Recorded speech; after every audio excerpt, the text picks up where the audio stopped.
Positions in pregnancy.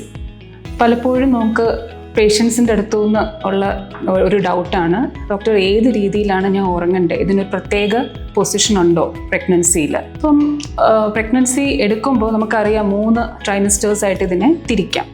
ഈ first trimester, അതായത് ഈ അപ് ടു 12-13 വീക്സ് നിങ്ങൾക്ക് കംഫർട്ടബിൾ ആയിട്ടുള്ള രീതിയിൽ നിങ്ങൾക്ക് ഉറങ്ങാം. ഇന്ന രീതിയിൽ ഉറങ്ങണം എന്ന് ഇവിടെ ഒരു റെസ്ട്രിക്ഷൻ ഇല്ല. ഇതിന് മെയിൻ കാരണം ഈ സമയത്ത് ബേബി വളരുന്ന യൂട്രസും വളരെ ചെറുതാണ്. അത് ഒരു രീതിയിലുള്ള പ്രഷറും ബാക്കിയുള്ള ഓർഗൻസിൽ കൊണ്ടുവരില്ല. അപ്പോൾ അതുകൊണ്ട് നിങ്ങൾ കംഫർട്ടബിൾ ആയിട്ടുള്ള, നിങ്ങൾക്ക് എന്ന് വെച്ചാൽ മലർന്ന് കിടക്കണമെങ്കിൽ കിടക്കാം, സൈഡിൽ കിടക്കണമെങ്കിൽ കിടക്കാം, ഈവൻ കമന്ന് കിടക്കുന്നതും ഇറ്റ്സ് ഓക്കെ.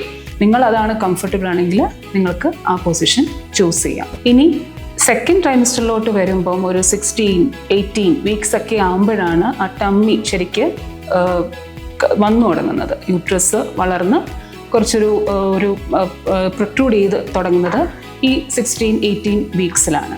ഈ സമയത്ത് ഡെഫിനറ്റ്ലി നമുക്ക് കമന്ന് കിടക്കുന്നത് it will be very uncomfortable. അപ്പോൾ അതുകൊണ്ട് തന്നെ നമ്മളത് ചൂസ് ചെയ്യാൻ പറയാറില്ല. സൈഡ് തിരിഞ്ഞ് കിടക്കുന്നതാണ് ഏറ്റവും നല്ലത് ഈ സമയത്ത്. ഇതിൽ തന്നെ ഏത് സൈഡെന്ന് ചോദിച്ചാൽ left lateral position, left side തിരിഞ്ഞ് കിടക്കുന്നതായിരിക്കും ബെറ്റർ. ഇതിന് തിയറിറ്റിക്കലി പറയുന്ന ഒരു റീസൺ എന്ന് പറഞ്ഞാൽ നമ്മുടെ ബോഡിയിൽ മേജർ വെസൽസ് ഉണ്ട്, അയോട്ട, IVC എന്നൊക്കെ പറഞ്ഞ്, ഇതെല്ലാം യൂട്രസിൻ്റെ പുറയിലാണ് കിടക്കുന്നത്. അപ്പോൾ നമ്മൾ മലർന്ന് കിടക്കുമ്പോൾ ഈ യൂട്രസ് വന്ന് ഈ വെസൽസിനെ കംപ്രസ് ചെയ്യും. ഇങ്ങനെ വെസൽസിൽ കംപ്രസ് ചെയ്യുമ്പോൾ അതിലുള്ള രക്തഓട്ടം കുറയും.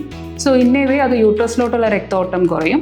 അതുകൊണ്ട് ഇത് പ്രഗ്നൻസിക്ക് നല്ലതല്ല എന്നുള്ളൊരു തിയറിറ്റിക്കൽ റീസണാണ്. അപ്പോൾ അതുകൊണ്ടാണ് ലെഫ്റ്റ് സൈഡ് തിരിഞ്ഞ് കിടക്കാൻ പറയുന്നത്. റൈറ്റ് സൈഡിലാണ് ഇതിൽ IVC എന്ന് പറഞ്ഞൊരു വെസൽ വരുന്നത്. പിന്നെ യൂട്രസ് കുറച്ച് ഡെക്സ്ട്രോ റൊട്ടേറ്റഡ് ആണ് റൈറ്റ് സൈഡിലോട്ട്. അതുകൊണ്ടാണ് ലെഫ്റ്റ് സൈഡ് ഇതിനു വേണ്ടി ചൂസ് ചെയ്യുന്നത്. അപ്പോൾ മലർന്ന് കിടക്കാൻ പാടില്ല, ബിക്കോസ് ഈ വെസൽസ് കംപ്രസ്ഡ് ആവുന്നുള്ള റിസ്ക് ഉള്ളത് കൊണ്ട്. റൈറ്റ് സൈഡ് കുഴപ്പമില്ല, പക്ഷേ the ideal position is left side.